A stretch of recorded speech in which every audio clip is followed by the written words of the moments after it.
Welcome back to the Boot Tragedies. Finally, we're back with some Saints content tomorrow. OTAs start for the Saints. That's organized team activities. Dennis Allen's already come out and said, it won't be 100%, but he expects, there to be a good attendance out there. I mean, guys you can expect to miss probably is going to be like the Michael Thomas, Cam Jordans, Elvin Kamara's. Guys like that are probably going to miss. Guys that's been in the league, that long, all-pro guys like a Ryan Ramchick, he may miss. I don't know who's going to miss and who's going to be there, but if those guys miss, it's not going to be the end of the world. Obviously, all rookies, all new players, all new coaches, they'll all be there. And we'll start off this talking about the injured players that, I expect to see out there, that I want to see out there. And you can start off with Michael Thomas, even though I just said he might not be there. Dennis Allen did say earlier this offseason that Michael Thomas might not be ready for OTAs and things like that, but he expects him to be there for minicamp, training camp. Even if he's not out there doing anything, if he's just in the building, that energy, Michael Thomas being back, will definitely just, bring some energy to this team. So if Michael Thomas is out there, they'll definitely be a good start. Next up, two offensive linemen that I expect to see out there. Hopefully they're healthy. Both got injured last season. Cesar Ruiz, we can start with him, who had a really, really good season last year. Got injured the last game of the season, unfortunately. But was having a solid season after his first 2 years were pretty bad. That's being nice. They were pretty bad his first 2 years. And his third year, man, he played really, really good. So expect hopefully he's out there. Hopefully he's healthy. Then you have Trevor Penning, a guy that we drafted in the first round and rarely got to play. He came in as that sixth lineman, played in some packages, late in the season, but just never fully, immersed, in the system and end up getting hurt again, and that shut his season down. So we can get those two guys out there and get a full off season under their belt. See, Ruiz, he came in the COVID year, and then what else happened? Something else happened, I think, his rookie season. So I guess he really didn't have a full off season until last year, and with that full off season, he had an excellent season from his standards. So hopefully another full off season. Another season just playing right guard, because, he was a center in college. So maybe that's what happened probably that first offseason. So, hopefully he comes back. Hopefully he's healthy. Hopefully he's doing his thing. Then you have Peyton Turner, a guy that's injured on and off. Hopefully he's out there. I remember him and Marcus Davenport both started last year on the side, walking around, just had their jerseys on. Wasn't really doing anything. Don't want to see that again this year. He needs to be out there day one more than anyone. Is Peyton Turner. And I guess we could throw in Foster Moreau, obviously, at that cancer diagnosis. He may or may not be out there. I'm not sure, how that's going. I'm not a doctor. I have no idea. I'm not even going to speculate on something that serious. So, but if he's out there, that's going to be a good sign. So that's kind of all the people that are injured or non-football, injuries, things like that. And we're going to have some new faces out there. Not just rookies, not just injured players. We're going to have some new faces. And the new faces, not talking about the rookies, you got, obviously, Derek Carr, a guy you paid a lot of money this offseason to get him. He's your quarterback one. He's the guy that Dennis Allen, Mickey Loomis, and Pete Carmichael got in a little room together and said, hey, we want him. We got him. Now you have to make it work. I'll expect him to be out there. You're a new quarterback. You have new teammates. You have new receivers, new tight ends, new coaching staff. Quarterback, you have to be a leader. You'll be out there. That's just evident unless something comes up where, it's emergency. Derek Carr will be out there along with all the rest of the quarterbacks. Also, you got the defensive tackles we just brought in. Kalen Saunders, Nathan Shepard. Expect both of those guys to be out there. Like I said, new system, new defensive line coach, new kind of a lot on that defense. So expect those guys to be out there. Excited to see them. Then you got Jamal Williams. I don't know if Elvin Kamara is going to be there. So Jamal Williams, may just be number running back one, right? First day. Even though it's just OTAs, you're not going to really be doing anything. But, hey, getting familiar with the system, new quarterback. It's going to be so many moving parts, so many different players that we've brought in this year.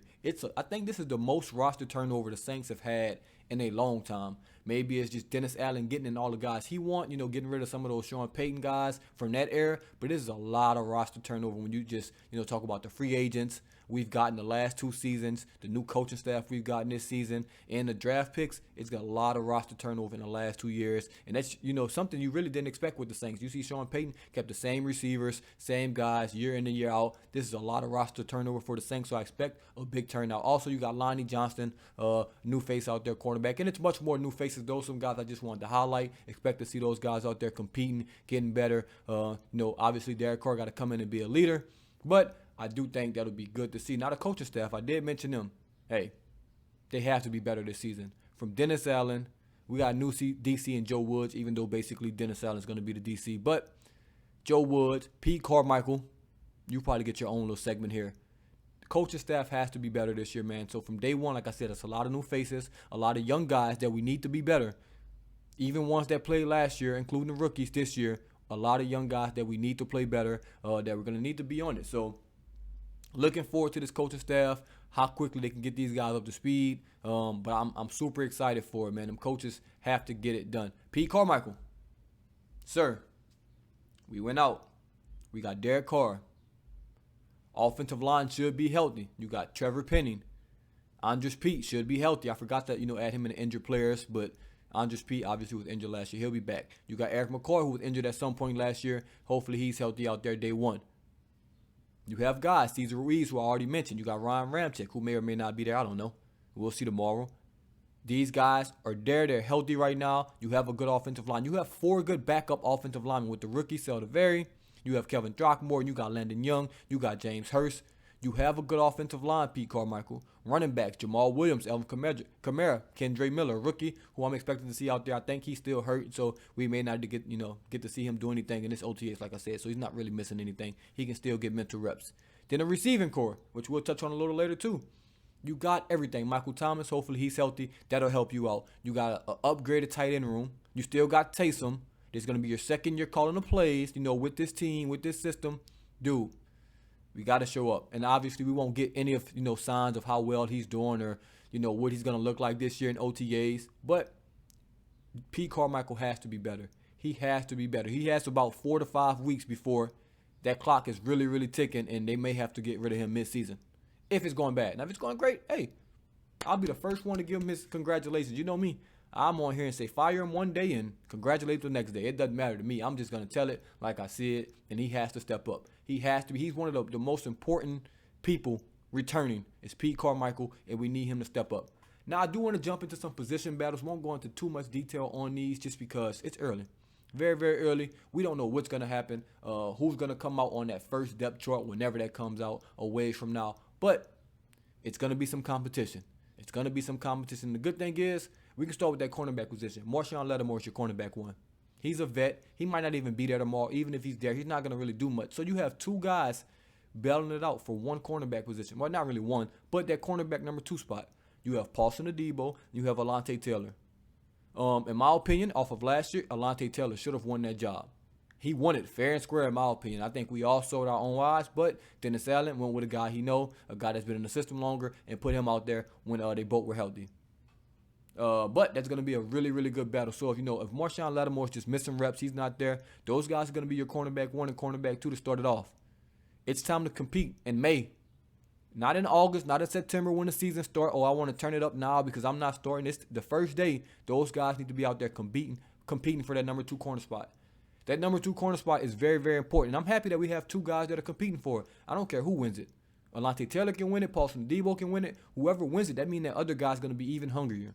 Even hungrier to get his job back. No one wants to be cornerback 3. Everybody wants to start in the league. No one's out there just for fun. So whoever loses that job, they're going to put pressure on that guy that wins that job. And that may just go on all throughout the year. Injuries will happen, unfortunately. So those guys will be out there. But also, that cornerback 4 and cornerback 5, that's also a fight. It's also a fight. Maybe Roby thinks he can, challenge for that cornerback 3 spot. Like, say if Alontae Taylor loses that cornerback 2, maybe Roby thinks he can beat him off for that cornerback 3 spot. In my opinion, that's just not happening. But that cornerback 4 and cornerback 5 spot, you got Bradley Roby and you got Lonnie Johnson Jr. I think that's also going to be a good fight for another cornerback position. Obviously, it's not going to be important as that cornerback 2 position, but with the depth that you're going to need, with the NFL how it is today, man, it's 4 receivers, 5 receiver sets, so you're going to need depth at that cornerback position, and we're not as deep, at the safety position this year. So that cornerback 4 will be important. It's also a good battle going out there. Not some other guys out there, but for the main part, it's going to be Lonnie Johnson Jr., and it's going to be Bradley Roby fighting for that cornerback 4 and cornerback 5 spot. Now, I think the most exciting, the one that everybody's looking forward to, in my opinion, is that wide receiver battle.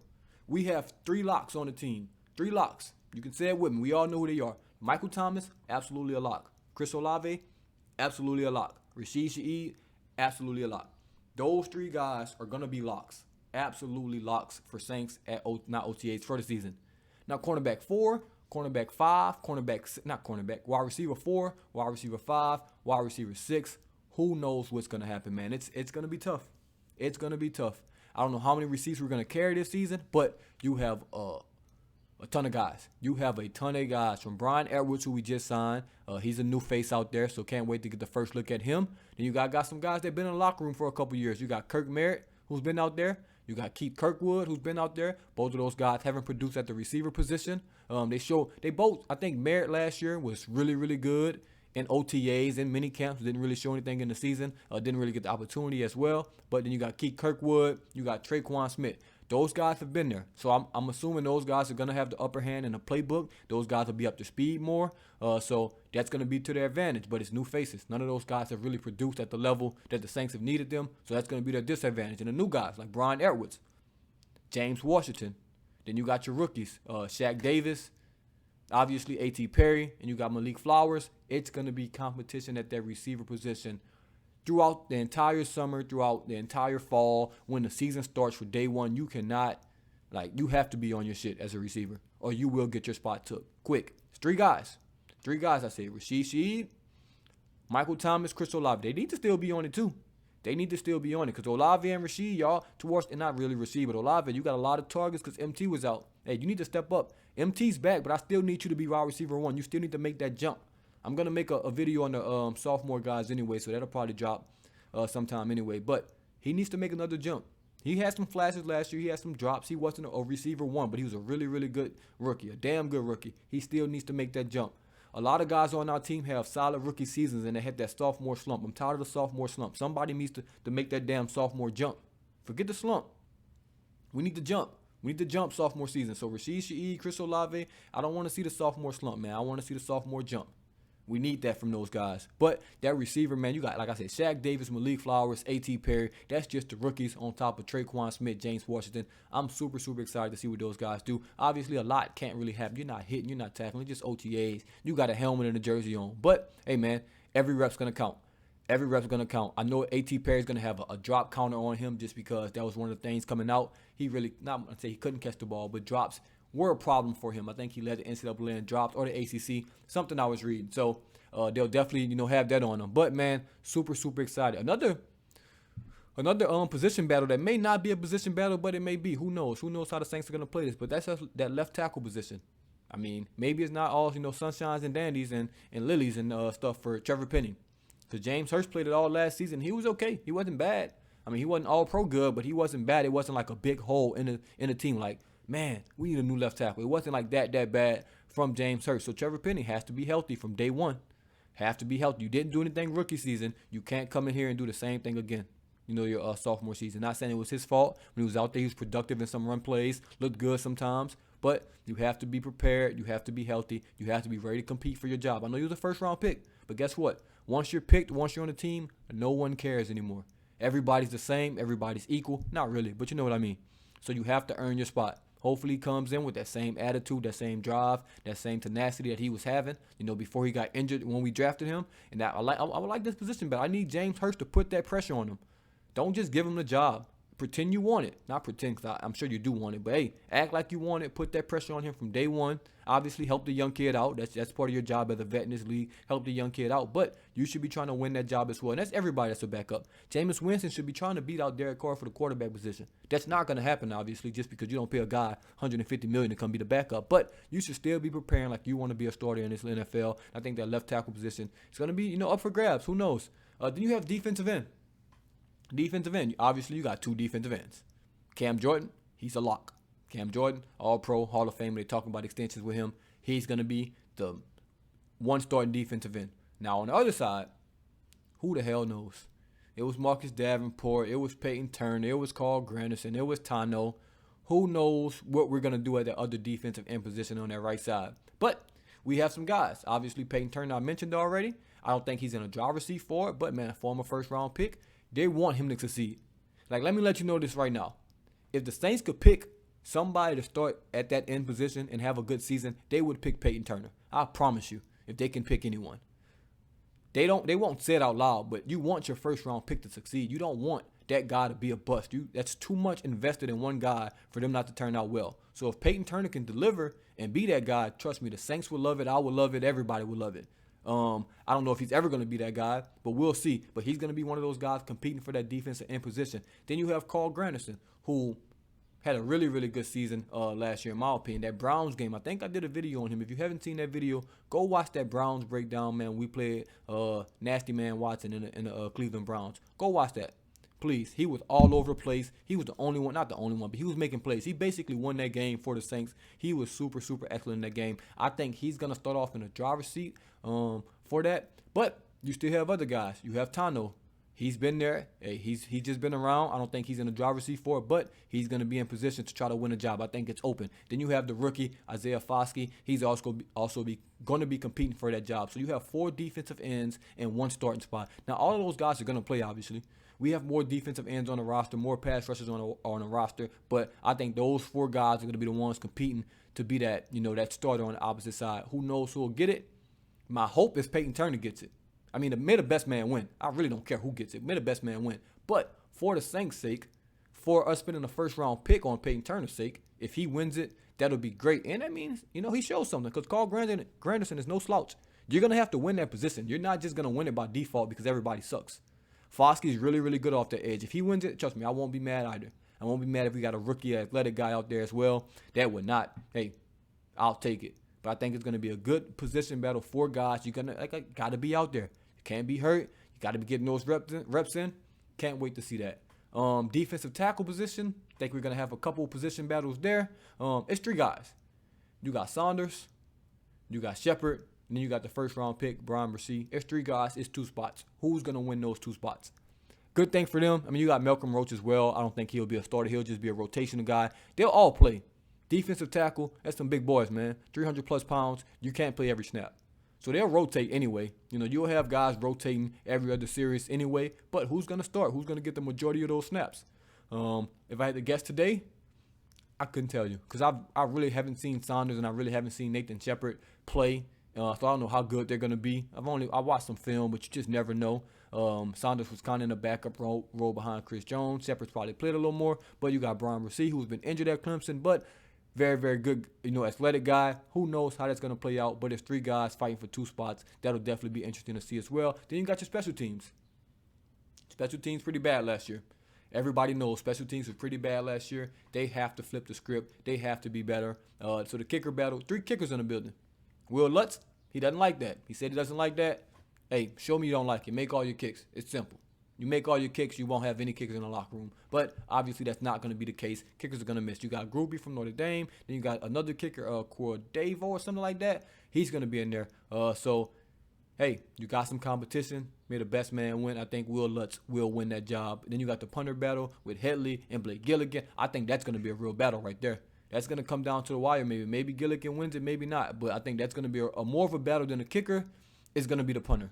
The punter is going to be a real battle because in the kicker in the NFL, when you really just don't get rid of guys that was 5 or 6 straight seasons with 80+%, 85% field goal percentage after one year where he went 75, coming off an injury, coming off missing a whole season, coming off an ab injury, coming with a new holder with Blake Gilligan. Because you got to remember, when Will Lutz was cooking, when he was kicking, Blake Gilligan wasn't a thing. So Thomas Morstad was his holder. We had a different punter in there. So everything was different. The timing's off, the hole's off. Even if it's about like 100 or 200 of a second, that all adds up. So with obviously a year, again, with Blake Gilligan holding form, a year of just getting back into it just because more reps, you missed the entire season of football. Don't do anything for an entire year, and I bet you're going to be bad at it when you come back. That's just kind of how that goes. So hopefully he's back in rhythm with that. Now, Blake Gilligan, as a punter, you don't get leeway like Will Lutz, man. Will Lutz was, I think, a top 3 kicker in the league in his prime. You weren't that. You had a really, really good redshirt rookie season, but you're going to have to be better. And the last position battle it's probably that 3rd safety spot. You have Marcus May and you have Tyrann Mathieu.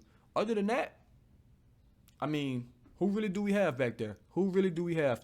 I'm shocked because I tweeted, I think, a couple months ago, I'm waiting on the P.J. Williams 1-year contract. I'm shocked. It's about 3 years in a row that P.J. Williams got a 1-year contract, and we haven't seen it. We haven't seen it. Maybe he comes a little later. Maybe he's just waiting. Maybe he think he has other options. But I think that P.J. Williams 1-year contract is eventually going to come. That's just how it goes. P.J. Williams, every offseason, signs a 1-year contract with the Saints just because he's so versatile. He's the backup role, can kind of play that corner, that nickel, that safety role. But he's not on the roster. So that 3rd safety spot is kind of up for bet. Like I said, you got Marcus May, you got Honey Badger. Those are your starters. After that, you got Jordan Howden, who you drafted from Minnesota in the 6th round. Maybe he's going to step into that third role, special teams guy, backup guy. You got JT Gray, who's been a special teams ace for us, a guy that obviously, excels on special teams. Maybe he wants to get a little more safety reps. Maybe he'll be that third guy in that safety. Then you have Jonathan Abram, who's been in the league. So you have some guys, and you have a fan favorite, Smoke Monday, who should be healthy. Got injured last season in the offseason. It's been a year now, so maybe he's healthy now. I have no idea on his health status, but I'm just going to assume he's healthy because it's been a long, long time. That third safety spot is definitely intriguing, definitely interesting. I think Jonathan Abram may have the upper hand going into it, or maybe Jordan Howard. I have no idea who has the upper hand. It's a long off season to go. It's May. Then you got June, then you got July, then you got preseason.